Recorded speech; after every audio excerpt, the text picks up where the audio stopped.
নারী ছাড়া এই বিশ্ব যেমন ভাবা হবে ভুল, তেমনি এই নারী কারো কারো জীবন ধ্বংসের মূল। একথা আমরা অস্বীকার করতে পারি না। প্রচলিত খুবই পরিচিত একটি কথা রয়েছে, কাউকে যদি ধ্বংস করতে হয় তাহলে তাকে কোনো নারীর সঙ্গে মিলাইয়া দাও। যাই হোক, আর যা কিছুই করেন না কেন অতিরিক্ত নারী সঙ্গ দেবেন না, যা আপনার জীবনকে মৃত্যুর দিকে ঠেলে দিতে পারে।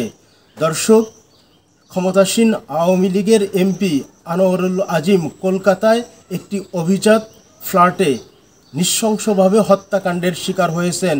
তদন্তে পশ্চিমবঙ্গ পুলিশ। একের পর এক চাঞ্চল্যকর তথ্য উঠে আসছে, যা ইতিমধ্যে রহস্যের জটকে আরও ঘনীভূত করছে।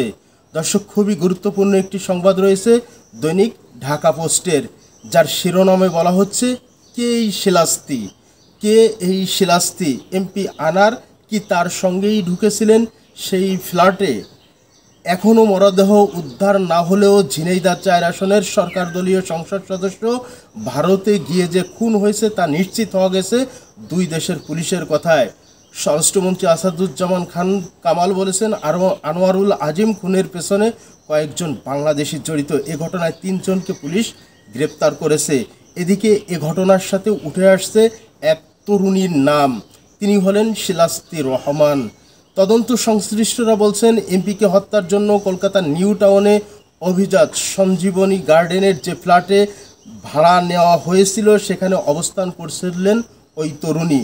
শিলাস্তি রহমান এমপি আনার খুনের মূল পরিকল্পনাকারী আক্তারুজ্জামান শাহিনের বান্ধবী বলে জানা যাচ্ছে, তবে তার বিষয়ে এখনও পুরোপুরি নিশ্চিত তথ্য হাতে পাওয়া যায়নি।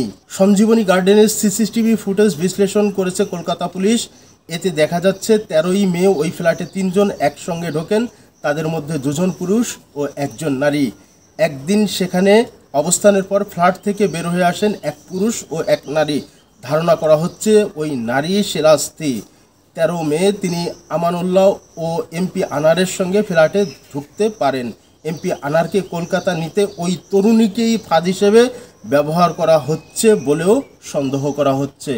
জীবনে আর যাই কিছু করেন না কেন অতিরিক্ত নারী সঙ্গ দেবেন না, তাহলে সেটি আপনার জীবনকে মৃত্যুর দিকে ঠেলে দিতে পারে। দর্শক, আজ এখানেই শেষ করছি। আল্লাহ হাফেজ।